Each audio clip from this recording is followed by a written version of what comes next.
and a dramatically different tone today as the Senate continues a second day of hearings on the repeal of Don't Ask, Don't Tell. Top military brass today say that they are open to future repeal, but not while the country's at war. My recommendation, Chairman, would be that it begins when our singular focus is no longer on combat operations or preparing units for combat. At that point, then I'd be comfortable with implementing repeal. Eventually, I believe it should be repealed. I would not recommend going forward at this time, given everything that the Army has on its plate. I do not think it prudent to seek full implementation in the near term. I think that is too risky. Jeh Johnson is general counsel at the Defense Department and also co-author of the important Pentagon report, which did recommend repeal of the policy.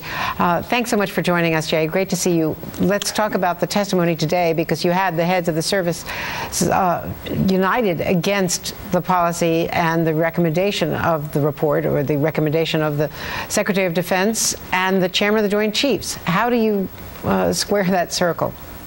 Well, first of all, Andrea, I have to say, watching the President speak at Bagram reminds me that I was there twice myself since taking office in February '09, and every time I go there, I'm struck by the dedication, enthusiasm, and heroism of our folks over there, and we saw a reminder of that just now. In response to your question, the assignment that General Ham and I had was to basically assess whether we can repeal the law, not whether we should. And the answer that we got after 9 months of a very, very comprehensive study, talking to tens of thousands of service members, was yes, we can repeal. We have a plan for implementation that doesn't have a particular timeline to it, but we have a very comprehensive plan that I think you heard all of the chiefs express considerable optimism about in terms of the implementation should the Congress and the President decide to go there. In terms of whether we should, that is a matter for the President and the Congress right now. Interestingly, in your report, there was a very strong support overall in the military. 70% either would not be bothered or favor it. The most resistance came from those in combat zones, and particularly the Marines. But even among those, if you drill down, some 92% of those who believe that they've served with gay men or women say that it was not a problem. So you find an attitudinal shift, even among those who are most resistant to the change.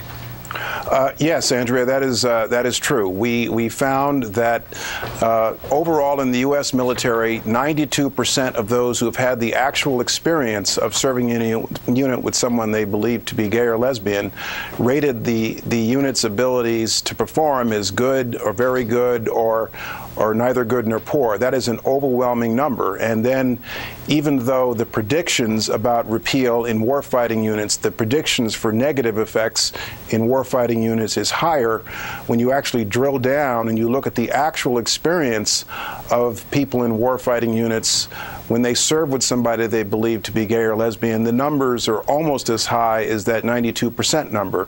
I think in the Marines and the Army combat units, it was around 84, 87%. So those are quite dramatic numbers when you look at the actual experience of serving with a gay or lesbian service member. In terms of the chiefs, I'm not surprised that you'd see a divergence of views on this very difficult subject. They've expressed their best professional advice, as we knew they would, and the Congress and the President will decide whether or not to move forward. Jeh Johnson from the Pentagon, thank you very much. Thanks for joining us today.